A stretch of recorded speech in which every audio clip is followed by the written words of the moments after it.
विक्रम और बेताल। ये नाम सुनते ही शायद हम सबको वो पुरानी रहस्यमयी कहानियां याद आ जाती हैं। लेकिन आज के इस विश्लेषण में हम सिर्फ एक पुराना किस्सा नहीं दोहरा रहे हैं। हम यहाँ धैर्य, छल और बुद्धिमानी की एक ऐसी अद्भुत परीक्षा का विश्लेषण करने जा रहे हैं जो सदियों से चली आ रही है। एक ऐसा खतरनाक सफर जहां आगे बढ़ाया गया हर एक कदम जानलेवा हो सकता है। तो चलिए इस रहस्य के पर्दे उठाते हैं। अक्सर देखा गया है कि सबसे बड़े रहस्य ना सबसे साधारण दिखने वाली चीजों के अंदर ही छिपे होते हैं। सोचिए, उज्जैन के बेहद शक्तिशाली और प्रतापशाली राजा विक्रमादित्य के दरबार में हर रोज एक शांत सा दिखने वाला तपस्वी आता था। वो आकर उन्हें बस एक आम सा फल भेंट करता था, कुछ खास नहीं, बस एक साधारण फल। लेकिन एक दिन जब वो फल गलती से जमीन पर गिरा और फटा, तो वहां मौजूद हर किसी की आंखें फटी की फटी रह गईं। उस फल के अंदर से एक बेहद कीमती रतन निकला। जब राजा ने तुरंत पुराने सभी फलों को जांचने का आदेश दिया, तो हर एक फल के अंदर बिल्कुल वैसे ही बहुमूल्य रतन भरे हुए थे। ये सच में कोई आम भेंट नहीं थी, ये तो एक अनजान और विशाल संपत्ति थी जिसने एक नए और गहरे रहस्य को जन्म दे दिया। तो इस रहस्यमय भेंट के पीछे की कहानी आखिर आगे कैसे बढ़ती है, आइए इस पर नजर डालते हैं। रत्ना मिलने के बाद उस तपस्वी ने राजा से एक अजीब सी गुजारिश की। उसने कहा कि उसे शमशान में एक तांत्रिक पूजा करनी है और इसके लिए उसे राजा की मदद चाहिए होगी। अब यहाँ इस विरोधाभास को समझना बहुत दिलचस्प है।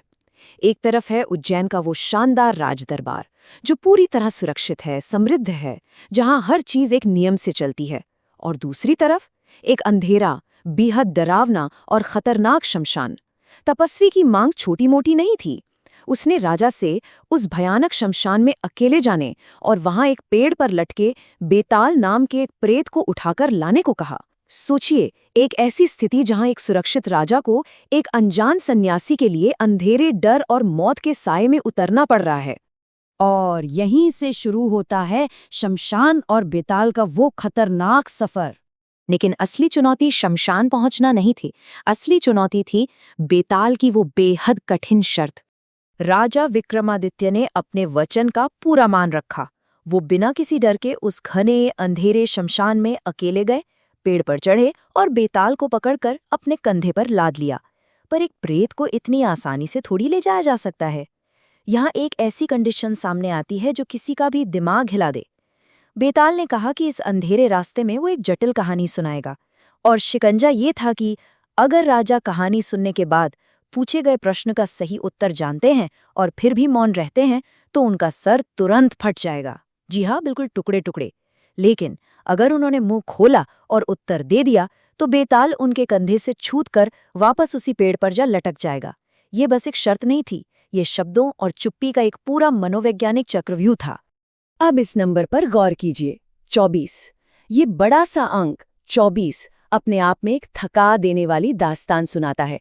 सोचिए, 24 बार किसी पेड़ पर चढ़ना, एक भारी प्रेत को उतारना, लंबा सफर तय करना और वापस खाली हाथ आना।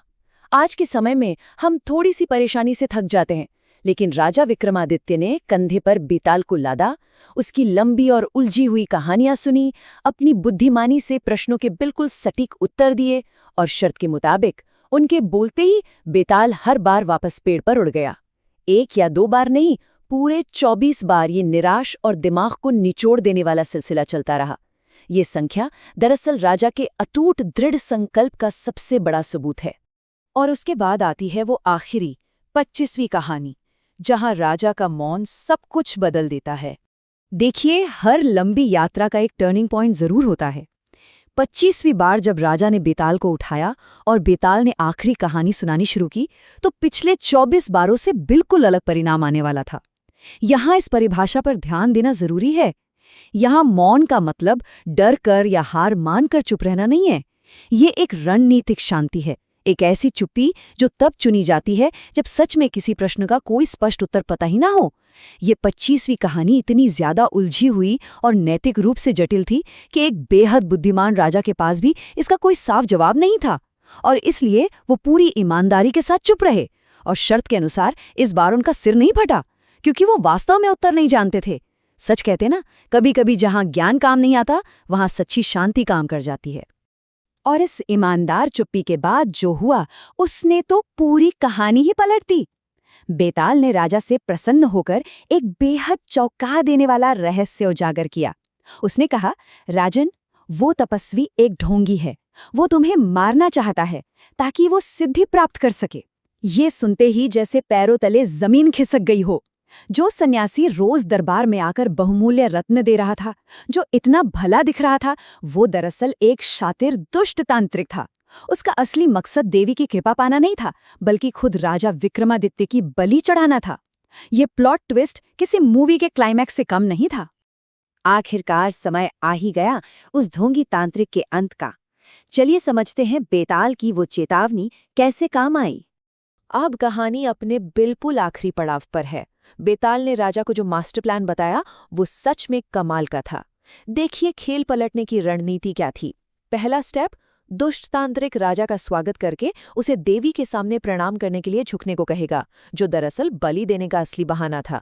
दूसरा स्टेप, राजा बिल्कुल अनजान बनेंगे। वो कहेंगे कि मुझे तो झुकना आता है नहीं, पहले तुम खुद झुक कर दिखाओ।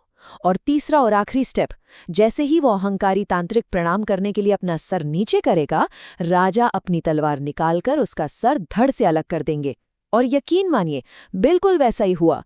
राजा की इस तीव्र और आलोचनात्मक सोच ने उसी मौत के जाल को उसी आदमी पर पलट दिया जिसने उसे इतनी चालाकी से बिछाया था। खेल खत्म। अगर हम इस पूरी यात्रा की कड़ियों को एक साथ जोड़ें तो एक अद्भुत क्रम सामने आता है। शुरुआत होती है उन साधारण से दिखने वाले फलों और उनमें छिपे रत्नों से। फिर आता है वो डरावना अंधेरा शमशान, जहां तांत्रिक के आग्रह पर सफर शुरू होता है। उसके बाद आती हैं वो 25 कठिन परीक्षाएं, जिसमें 24 बार दिमाग को थका देने वाली शर्तों का सिलसिला चलता है। फिर मिलता है वो टर्निंग पॉइंट, 25वीं बार का रणनीतिक मौन, जहां से रहस्य पर से पर्दा उठता है और बेताल की चेतावनी मिलती है। और अंत में बिल्कुल एक सही समाधान। तांत्रिक का अंत होता है, देवता प्रसन्न होकर आशीर्वाद देते हैं और सबसे महत्वपूर्ण बात, बेताल ये वचन देता है कि भविष्य में जब भी राजा को जरूरत होगी वो उनकी मदद के लिए हाजिर होगा। ये पूरा टाइमलाइन अंधे विश्वास पर बुद्धिमानी और धैर्य की एक बहुत बड़ी जीत दर्शाता है। इस पूरे गहन विश्लेषण को समाप्त करते हुए एक ऐसा सवाल सामने आता है जिस पर हम सबको विचार करना चाहिए। क्या मौन रहना सच में कभी-कभी बोलने से ज्यादा शक्तिशाली होता है? राजा विक्रमादित्य की इस प्राचीन कथा ने हमें बहुत कुछ सिखाया है। अत्यधिक धैर्य, आलोचनात्मक सोच और सबसे बड़ी बात, ये जानना कि कब अपने शब्द रखने हैं और कब पूरी तरह से चुप रहना है। ये एक ऐसी समझ है जो किसी के भी जीवन की सबसे बड़ी ढाल बन सकती है।